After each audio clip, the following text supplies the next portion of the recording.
Welcome back. Whenever there's a mass shooting, especially one involving children, we collectively ask, will this change anything? Experience offers no reason for optimism. Still, a bipartisan group of senators has begun meeting with the very modest aims of expanding background checks and encouraging state red flag laws to keep guns out of the hands of dangerous people. So joining me now are Democratic Senator Cory Booker, a strong proponent of limiting the easy access to guns, and former North Carolina Governor Pat McCrory, who's been a supporter of gun rights and has had the endorsement of the NRA in the past. Both Senator Booker and Governor McCrory were also mayors of big cities. And I should add, we asked each of the Senate's 50 Republicans, every single one of them, to join us, and none agreed on this weekend. Senator Booker, let me start with you. Looks like we're going to, if anything happens in the Senate, it'll be very incremental. You have called for some bolder proposals. Is this the time? What is this time for? Incrementalism to get something, or bold if it leads to nothing? Well, whatever we can get done, if it saves a life, it's worth doing. And so my colleagues who are entering the bipartisan talks, I fully support that. But I'm under no illusion that we're going to do the things that need to be done, that the majority of Americans overwhelmingly support, Republican and Democrat, that can create significant safety. And we know, even though the CDC has been undermined by the gun lobby, where Senate Republicans won't allow basic scientific research on gun violence, we know enough to know that there are things we can do that will dramatically lower gun violence. And so the question is when will we do it? And the problem is, I return again and again to how change has been made in America. When our children died, for example, a bombing in Birmingham, when 4 little girls died, the nation rallied, movement continued until we demanded change, and it was made. And those people who did not make the change, civil rights movement, suffrage movement, paid at the polls. Until that happens, we are going to see, at best, incremental change. But as far as a federal level, I'm not that hopeful. Look, neither one of these laws, the red flag law or this expanded background check, would have done anything. Both of these 18-year-olds legally purchased everything they used, including a massive amount of ammunition and body armor. It feels like it feels like you're going to solve a problem that doesn't address the problem. Well, again, this is not a one-move solution. There must be many things done. But we know background checks make a difference. We know gun licensing supported by the majority of Americans make a difference. Heck, when Connecticut did it, their gun violence rate fell 40%. When Missouri got rid of it, their gun violence rate raised 20%. So we know what works.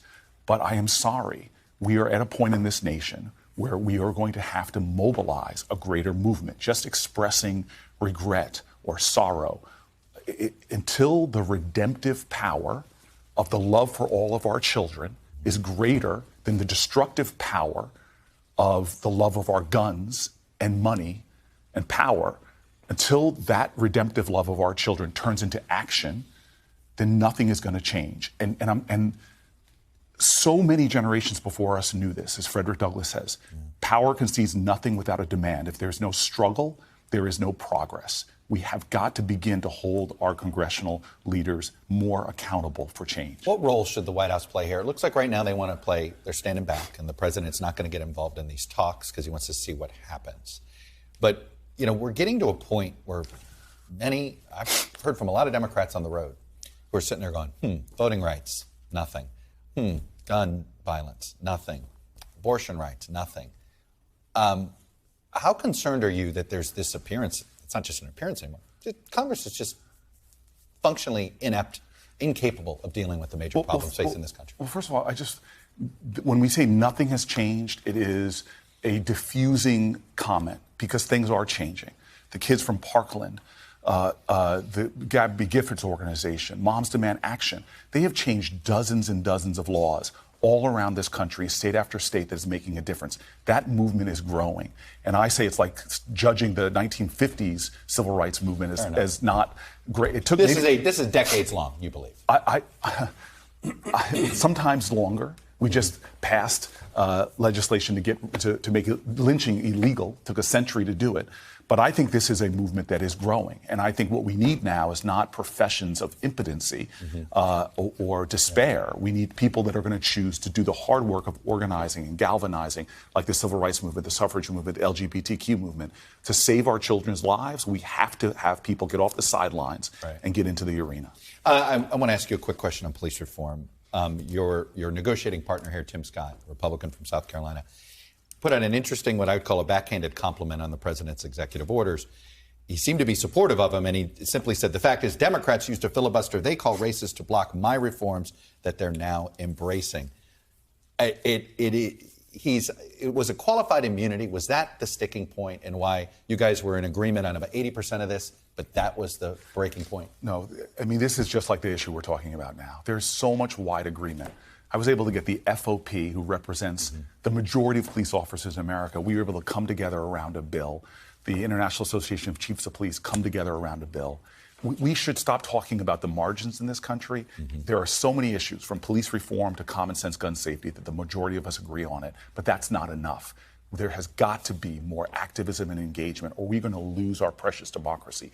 We are so out of step with the rest of the world. Everything we're talking about today does not happen in other countries, just here, because we tolerate it. And that's the question, is how much endurance do we have for horror and wretchedness, pain and death? When we have the ability to change it, we just need more people engaged. Senator Cory Booker, you and I have been on the show way too often after these moments of tragedy. Thanks for watching our YouTube channel. Follow today's top stories and breaking news by downloading the NBC News app.